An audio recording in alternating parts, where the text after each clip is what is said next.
Hello friends, welcome to on my YouTube channel एवन Rahul study point. I hope आप सब अच्छे होंगे। कैसे आप लोग? उम्मीद करते हैं कि आप सब अच्छे होंगे। कैसे चल रही है आप लोग की स्टडी? आप लोग की स्टडी उम्मीद करते हैं कि बहुत ही अच्छी से चल रही है।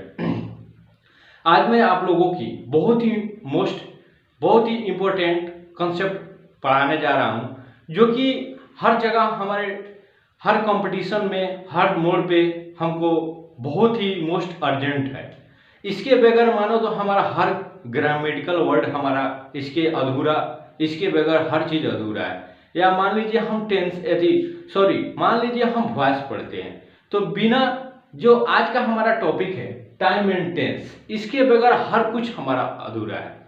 जैसे मान लीजिए हम आगे टेंस बनाते हैं, जब तक हम टाइम एंड टेंस क्लियर नहीं कर पाते हैं तो हमको वॉइस बनाने में परेशानी होगी या हमको नाइरेशन पढ़ने में ही दिक्कत होगी। तो मैं सोचा क्यों ना आपको सबसे पहले एक बहुत ही सरल शब्दों में आसान भाषा में आप लोग को टाइम एंड टेंस का वीडियो बना दूं, ताकि आपको आगे पढ़ने में बहुत ही आपको इजी लगे।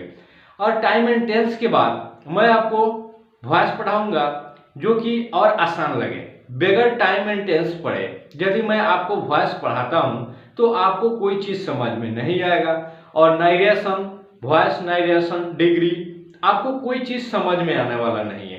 तो हमारा सबसे पहले बहुत ही अर्जेंट टॉपिक है टाइम एंड टेंस।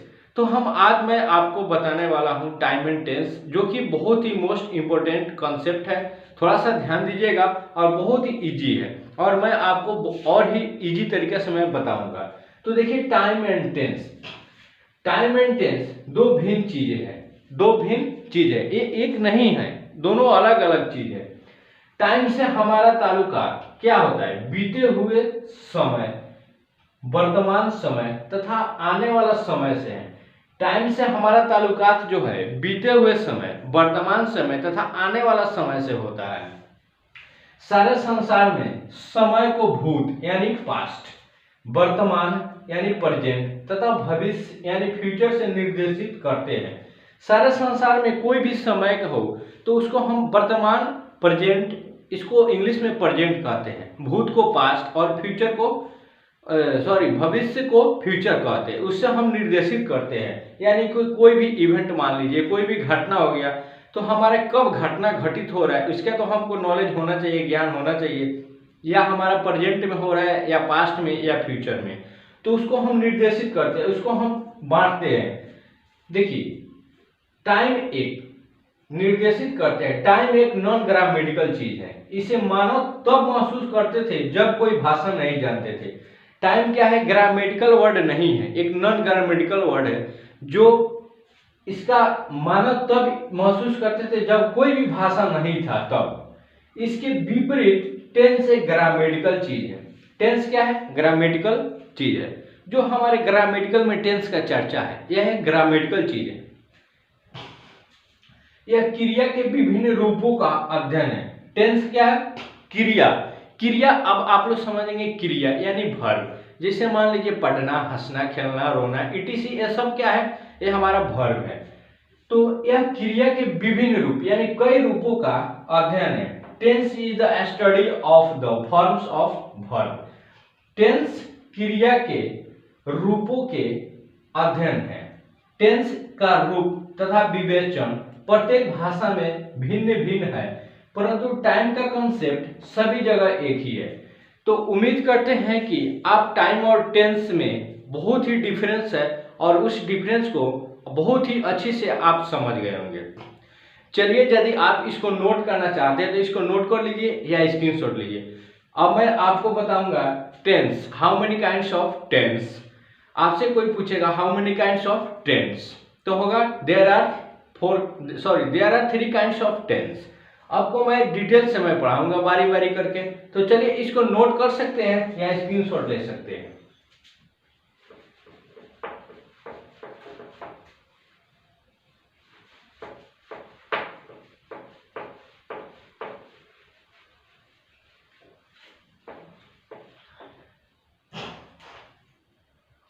चलिए, यहां पे होगा हाउ मेनी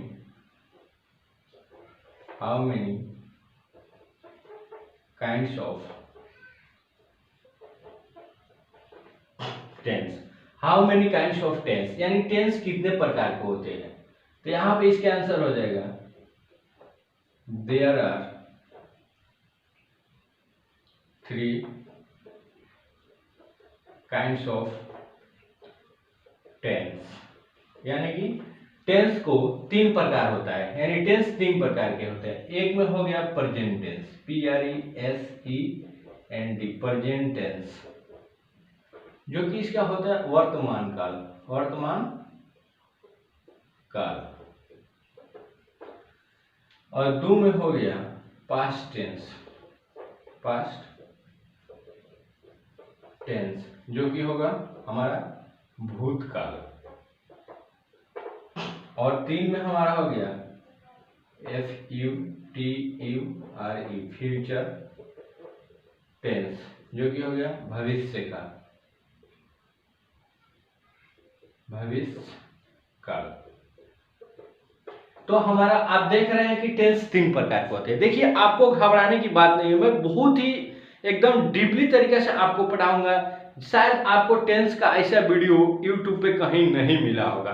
चलिए एक हम बोल रहे हैं और आप देख लीजिएगा मेरा वीडियो कि हाँ आप सचमुच बोलिएगा कि हाँ बहुत ही अच्छी से टेंस सर हमको पढ़ाए हैं।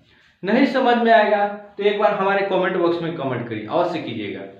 तो चलिए tense, how many kinds of tense, there are 3 kinds of tense, present tense वर्तमान काल, पास्ट टेंस भूतकाल, और फ्यूचर टेंस का हिंदी भविष्य काल। अब ये 3 वो टेंस है। अब बारी बारी से हम प्रेजेंट टेंस के बारे में पढ़ेंगे। ये प्रेजेंट टेंस का कितना भेद होता है और उसको वाक्य बनाने का नियम क्या है, और नेगेटिव, इंट्रोगेटिव, WH वर्ड सबके बारे में मैं आपको बताऊंगा। तो यहाँ पर अब रही बात 1 का, अब चर्चा चलेगा 1 का। सबसे पहले 1 टेंस 3 को भेद हो गया, और उसमें से क्या फर्स्ट वाला का हम इसमें इंडिकेट करते हैं, फर्स्ट वाला प्रेजेंट टेंस। अब कोई पूछेगा प्रेजेंट टेंस का कितना भेद होता है, तो आप बोलिएगा प्रेजेंट टेंस का 4 भेद होता है। How many kinds of present tense, there are 4 kinds of simple present tense. Present tense को यहाँ पे लिखिए PRESENT, present tense. Present tense के 4 भेद होते हैं। यहाँ पे इसका हो जाएगा there are 4 kinds of simple present tense. एक में हो गया present indefinite, present indefinite tense, और 2 में हो गया present IMPERFECT, present imperfect tense, या इसको आप प्रेजेंट कंटिन्यूअस टेंस भी कह सकते हैं, PRESENT, present continuous, continuous tense. इसका 2 नाम है, प्रेजेंट इम्परफेक्ट टेंस या प्रेजेंट कंटिन्यूअस टेंस। और 3 में हो गया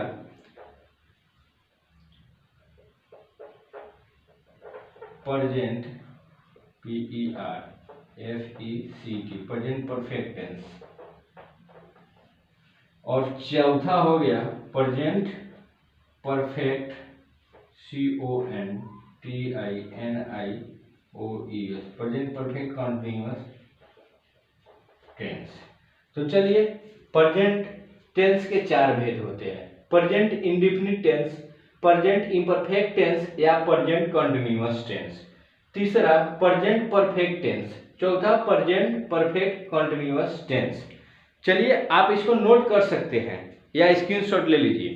फिर अभी मैं आपको बताऊंगा प्रेजेंट टेंस के 4 भेद होते हैं, इसके बारे में प्रेजेंट इंडेफिनिट टेंस के, जो इसमें कैसे हम वाक्य बनाते हैं, इसका रूल क्या है, इसका नेगेटिव कैसे बनाते हैं, इंट्रोगेटिव कैसे बनाते हैं, WH वर्ड, सबको मैं बारी बारी से बताऊंगा। ऐसा वीडियो आपको YouTube में कहीं भी मिलने वाला नहीं है। यदि आप वीडियो आपको यदि मेरा अच्छा लगे तो प्लीज मेरे वीडियो को शेयर कीजिएगा, लाइक कीजिएगा और चैनल को सब्सक्राइब कीजिएगा। तो चलिए इसको नोट कर सकते हैं या आप स्क्रीनशॉट ले सकते हैं।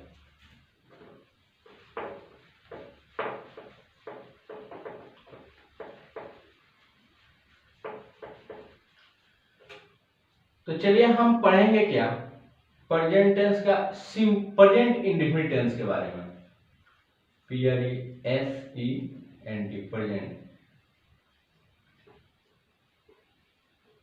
Present indefinite tense. तो देखिए प्रेजेंट इंडेफिनिट टेंस किसे कहते हैं? तो वर्तमान समय में किए गए कार्य को प्रेजेंट इंडेफिनिट टेंस कहते हैं। यहां पर लिख लीजिएगा आप लोग, वर्तमान समय में किए गए कार्य को प्रेजेंट इंडेफिनिट टेंस कहते हैं। और रही बात इसका पहचान, यहां पर आप लिख सकते हैं वर्तमान समय में किए गए कार्य को प्रेजेंट इंडेफिनिट टेंस कहते हैं। अब इसका पहचान मान लीजिए, जैसे मान लीजिए हम इसको कैसे पहचानेंगे कि ये प्रेजेंट टेंस है।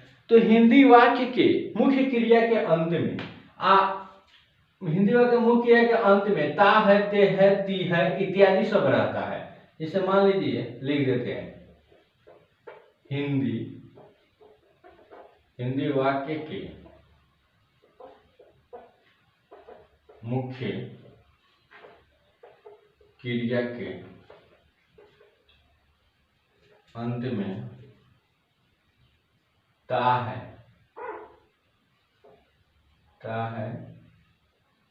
ते है, ती है इत्यादि रहता है। इसके मुख्य क्रिया के अंत में ता है, ते है, ती है इत्यादि रहता है। जैसे सपोज दैट मान लीजिए राम पढ़ता है, या जैसे मान लीजिए ता है, ते है, ती है नहीं है। जैसे मान लीजिए क्या है कि मेरे पास 2 कलम है, तो ये भी क्या हो गया प्रेजेंट टेंस ही हो गया, क्योंकि मेरे पास 2 कलम है यानी अभी है, तो इसको हम प्रेजेंट टेंस ही कहेंगे।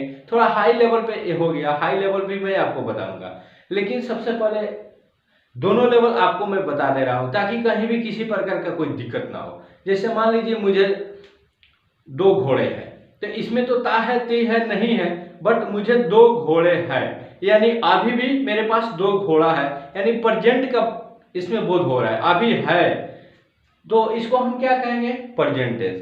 लेकिन इसमें हम पहचान में आपको बता दिए हैं ताकि आपको समझ में आ जाए। इसका हिंदी वाक्य मुख्य क्रिया ता है, ते है, ती है रहता है, या है भी रहता है। जैसे मान लीजिए मुझे एक घड़ी है, यानी मुझे एक घड़ी है यानी अभी है, मेरे पास अभी एक घड़ी है, तो प्रेजेंट का बात हम कर रहे हैं, तो ये क्या हो गया प्रेजेंट इंडेफिनिट टेंस में हो गया। अब इसको वाक्य बनाने का नियम क्या होता है, देखिए वाक्य बनाने का नियम, प्रेजेंट इंडेफिनिट टेंस का वाक्य बनाने का नियम क्या होता है, देखिए ध्यान से। Subject plus main verb plus s या es plus object plus other words. Subject plus main verb plus s या ईएस, मेन वर्ब में एस या ईएस जुटेगा, plus object plus other words. जैसे मान लीजिए मैं पत्र, सबसे पहले यहां पे एक आपको नोट लिखना अनिवार्य है, यहां पे हम नोट लिख देते हैं, note THIRD, third person SINGULAR, third person singular number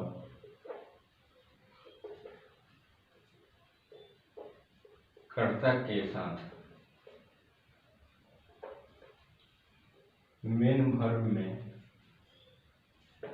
S या ईएस का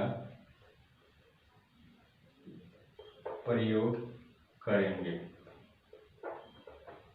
बाकी सभी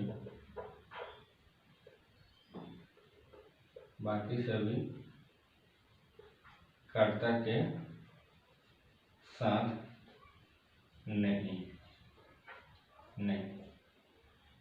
नोट, तो देखिए नोट मेन वर्ब में एस या एस का प्रयोग कब करेंगे? तो जब थर्ड पर्सन का सिंगुलर नंबर कर्ता जब रहेगा तो हम मेन वर्ब में क्या करेंगे? एस या एस का प्रयोग करेंगे। जैसे मान लीजिए आप, रही बात आपको थर्ड पर्सन का सिंगुलर आपको समझ नहीं आता होगा, तो चलिए घबराने की कोई बात नहीं, मैं बता देता हूँ। थर्ड पर्सन का सिंगुलर यहाँ पर देखिए HIRD, third person singular, third person singular क्या हो गया? ही हो गया, सी हो गया, इट तथा कोई एक नाम। इसको आप लिख सकते हैं। थर्ड पर्सन सिंगुलर क्या हो गया? ही, सी, इट तथा कोई एक नाम, ओनली वन, एक नेम, या आदमी नाम हो या किसी पशु या किसी पंछी या किसी जानवर का नाम मात्र एक होना चाहिए। तो थर्ड पर्सन का सिंगुलर ही, सी, इट तथा कोई एक नाम के साथ हम मेन वर्ब में एस या एस का प्रयोग करेंगे। यदि थर्ड पर्सन का सिंगुलर नहीं होगा तो उसमें हम मेन वर्ब में एस या एस का प्रयोग कभी नहीं करेंगे। जैसे आपको उदाहरण हम देते हैं, जैसे मान लीजिए वह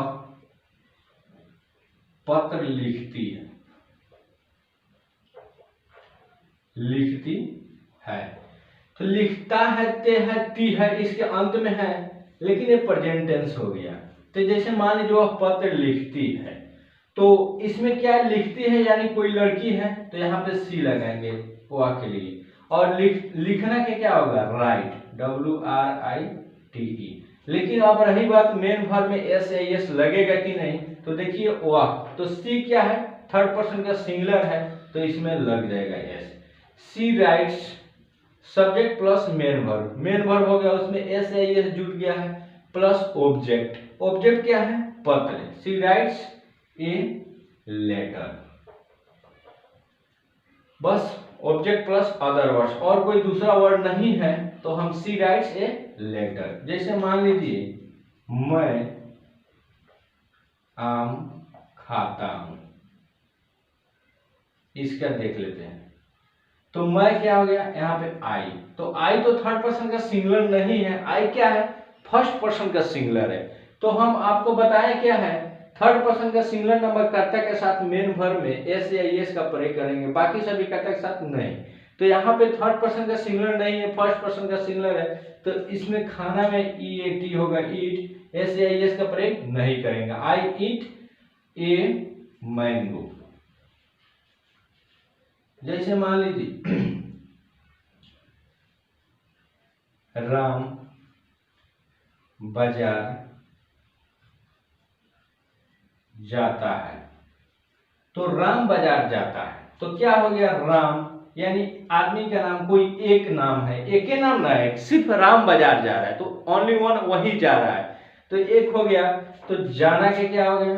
गो, और मेन वर्ब में से यस करेंगे क्योंकि एक नाम है, राम गोज टू मार्केट। जैसे मान लीजिए मोहन और सोहन, मोहन और सोहन बाजार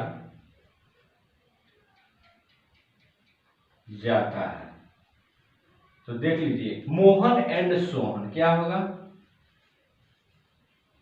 मोहन एंड सोहन, यहाँ पे दो नाम हो गया, ओनली वन, एक कोई एक नाम रहेगा तो उसमें मेन वर्ब में ऐसे यस का पड़ेगा, लेकिन मोहन और सोहन क्या है? दो आदमी यहाँ पे बाजार जा रहा है, तो दो नाम में गो होगा, बाजार गो, जाना के गो, इसमें ऐसे यस नहीं करेंगे क्योंकि मोहन और सोहन क्या है? दो नाम है। तो Mohan and Sohan go to market. तो चलिए इसको नोट कर सकते हैं या स्क्रीनशॉट ले लीजिए। यदि आपको इस वीडियो में कहीं भी किसी प्रकार का प्रॉब्लम होगा तो आप हमारे कमेंट बॉक्स में कमेंट करके हमको पूछ सकते हैं। इसको नोट कर लीजिए या स्क्रीनशॉट लीजिए। अब रही बात, आपको वाक्य बनाने का नियम समझ गए होंगे, बहुत ही बेहतरीन तरीका से मैं बताया हूँ, और इस बेहतरीन वीडियो को आप बेहतरीन तरीका से ही समझिएगा। यदि आपको नहीं समझ में आया, आप हमारे कमेंट बॉक्स में कमेंट कीजिए। और वाक्य बनाने का नियम क्लियर हो गया। अब मैं आपको बताऊंगा नेगेटिव सेंटेंस बनाने का नियम।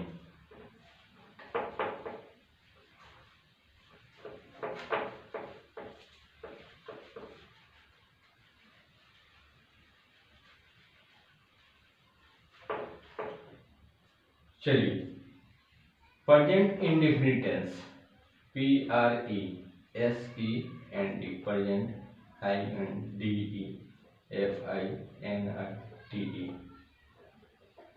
प्रेजेंट इंडेफिनिट टेंस का NEGATIVE,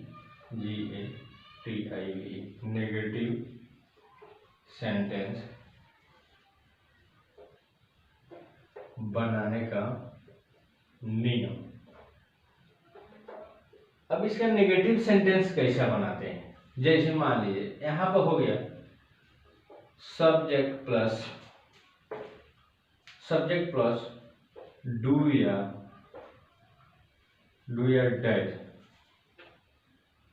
plus not plus V1 plus object plus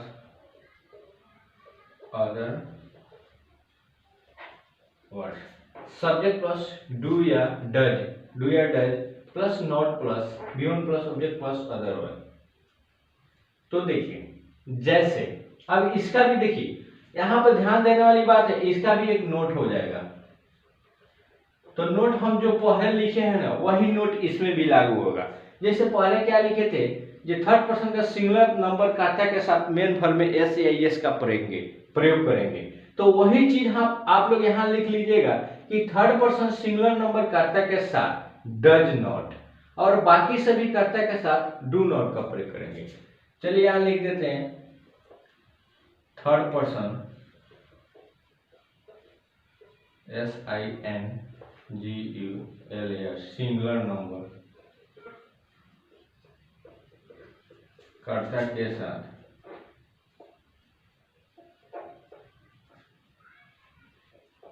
does not तथा बाकी सभी कर्ता के साथ डू नॉट। इसको ऐसे भी लिख सकते हैं डोंट, और इसको डज नॉट को ऐसे भी लिख सकते हैं हम DOES डज एंड देखिए कॉमा डज नॉट।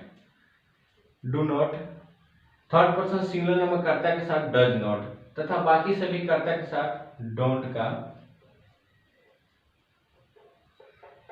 प्रयोग करते हैं। चलिए नोट में आप लोग ये लिख लीजिएगा। जैसे मान लीजिए वह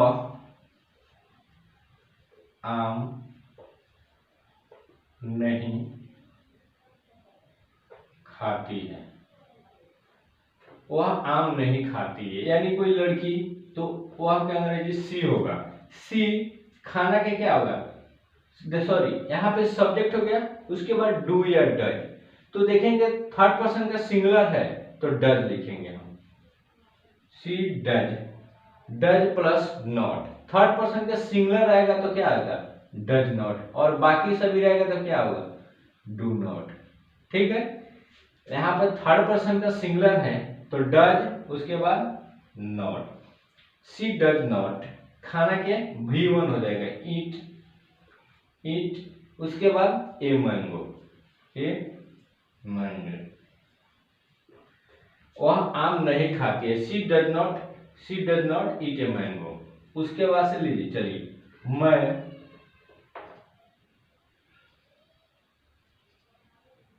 मैं चाय नहीं पीता हूं।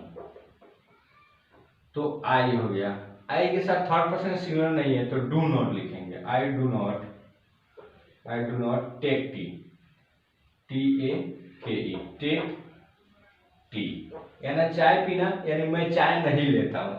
आई डू नॉट, यहाँ थर्ड पर्सन का सिंगुलर नहीं है तो डू नॉट लिखेंगे। देखिए डू नॉट को हम ऐसे संक्षेप में लिख सकते हैं don't, I don't take tea. जैसे मान लीजिए मोहन प्रतिदिन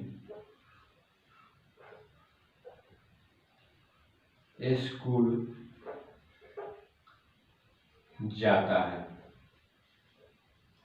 सॉरी मोहन प्रतिदिन स्कूल नहीं जाता है, यहाँ पर नेगेटिव ना बनाना है तो नहीं जोड़ लीजिए। मोहन प्रतिदिन स्कूल नहीं जाता है तो क्या हो जाएगा इंग्लिश इसका मोहन। देखिए मोहन थर्ड पर्सन का सिंगुलर है तो यहाँ पर क्या हो जाएगा does not, Mohan doesn't, do not या डज नॉट हो गया। उसके बाद V1 तो जाना के क्या हो जाएगा गो। उसके बाद ऑब्जेक्ट क्या है तो school, Mohan does not go to the school, go to the SCH, go to the school. उसके बाद अदर वर्ड्स, तो अदर वर्ड्स क्या है प्रतिदिन डेली। चलिए आपको उम्मीद करते हैं कि अच्छी से समझ में आ रही होगी। मोहन प्रतिदिन स्कूल नहीं जाता है, Mohan does not go to the school daily. उम्मीद करते हैं कि आप सबको यह टेंस बहुत ही अच्छी से समझ में आ रही होगी। यदि नहीं समझ में आ रहा है तो आप हमारे कमेंट बॉक्स में कमेंट कीजिए, हम फिर से मैं आपको समझाऊंगा। यदि वीडियो अच्छा लगा होगा तो वीडियो को लाइक कीजिएगा और वीडियो को शेयर कीजिए और चैनल को सब्सक्राइब करके बेल आइकन को जरूर दबाइएगा, क्योंकि हर दिन मेरा एक न्यू वीडियो अपलोड होता है और वीडियो अपलोड होने पर आपके पास तुरंत नोटिफिकेशन चला जाए। तो चलिए इसको नोट कर लीजिए या स्क्रीनशॉट लीजिए। फिर कल मैं आपको क्या बताऊंगा, प्रेजेंट इंडेफिनिट टेंस का नेगेटिव क्लियर हो गया तो इसका हम बताएंगे इंट्रोगेटिव, यानी इंट्रोगेटिव सेंटेंस को हम कैसे सोल्व करते हैं। तो चलिए इसको नोट कीजिए या स्क्रीनशॉट लीजिए। बने रहिए आप लोग मेरे YouTube चैनल के साथ। फिर मैं आपसे मिलूंगा अगले वीडियो में, तब तक के लिए बाय, जय हिंद।